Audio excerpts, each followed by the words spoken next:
guys, welcome back.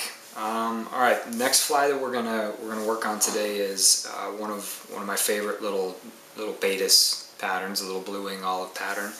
This will be a nymph version, and I'll tie a couple different. Or actually, I'll show you. I'll tie one combination, kind of color combination. I'll show you the other one that I use mostly during any time, I guess, fishing any river that has Baetis nymphs in them, whether they are getting close to hatching or at any point. So we're going to tie this fly on a size, this is on a size 14 natural bend hook.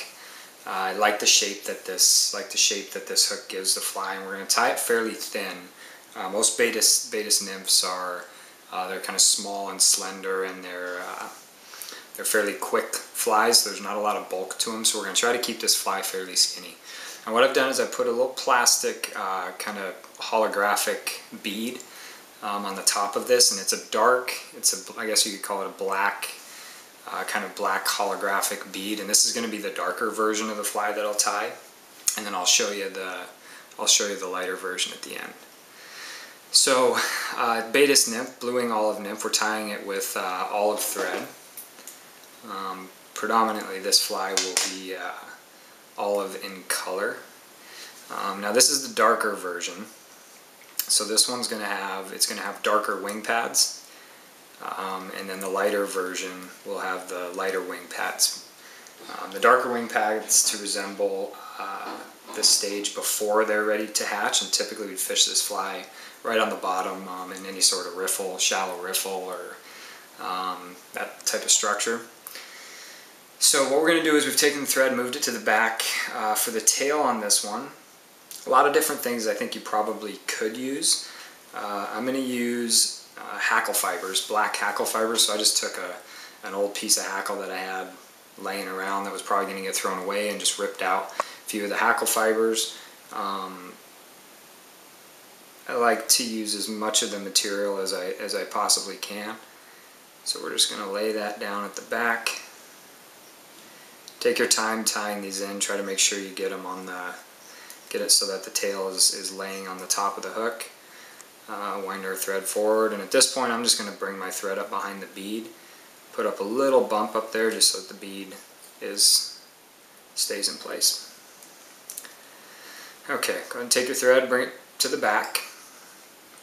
Alright, now we're going to dub the body of this fly, and I'm using frog hair dubbing just because I'm going to try to keep the body of this fly as slender as possible. So we'll wrap the dubbing, this is olive dubbing, wrap the dubbing around the body, or around the thread, and then we can wrap it forward. And again, trying to keep the body as streamlined as we can. There's going to be a little taper to it, but I try not to taper it too much. Go up to about 3/4 the length of the hook, and at this point we're going to tie in our what we use to resemble our wing pads, which is, I'm just using black Antron. You could use black poly yarn, I'm sure would work just fine. If I were tying the lighter version, at this point I would be tying in white Antron, which seems to resemble as the wings, or as the bug is leaving its wing case. And we're just going to tie that down with a few wraps. And it's alright to leave the back end of this quite a bit longer than it needs to be. We'll trim that at the end. Go ahead and tie that down. And last step is to dub.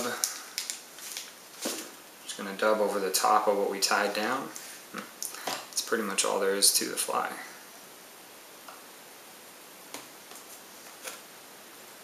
I'm not going to need a whole lot of dubbing for this part. Just a couple wraps. Start at the back. And a couple wraps to the front. Slip in a wet finish.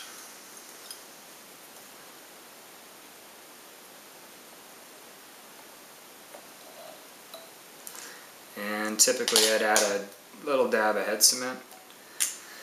At this point, trim our wing case, and that is our Baetis Nymph. And again, this is the darker version that I tie. Typically earlier in the morning when the bugs aren't quite as active and they're not quite ready to hatch, or water temperature just hasn't hit the right point yet. And then I'll go ahead and show you a version of the lighter color. Give you a look at that one first. So that's the darker one. And then this one is tied exactly the same way, only we used a clear bead on this one and a white poly yarn to tie in at the top to resemble the wing case. There you go. That's a couple quick and easy little Baetis Nymph patterns.